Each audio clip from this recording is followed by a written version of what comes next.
Hello friend, तुम्हाला वाटत असेल मी कुठे जात आहे, तर मी जात आहे माझ्या मोठ्या भावाकडे मूर्तिजापूरला. तर चला आम्ही निघालो आहे मूर्तिजापूरला जाण्यासाठी. ही आहे मी, हा आहे माझा छोटा भाऊ जो गाडी चालवत आहे, ही आहे माझी आई.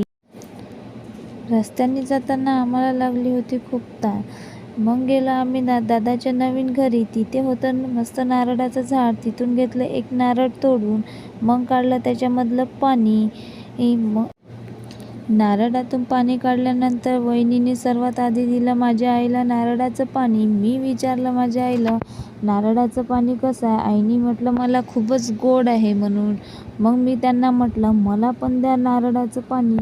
पण मी पण घेतलं ना असं गिलास भरून नारळाचं पाणी. बघ, इतकं गोड नारळाचं पाणी होतं का तुम्हाला काय सांगू. हे आहे नारळाचं झाड. मी म्हटलं मी आता एक माझ्या हस्बंडसाठी पण घेऊन जाते. मग मी घेतलं ना त्यांच्यासाठी पण एक नारळ. तुम्हाला माझा हा ब्लॉग कसा वाटला आता मला कमेंट्स करून सांगा.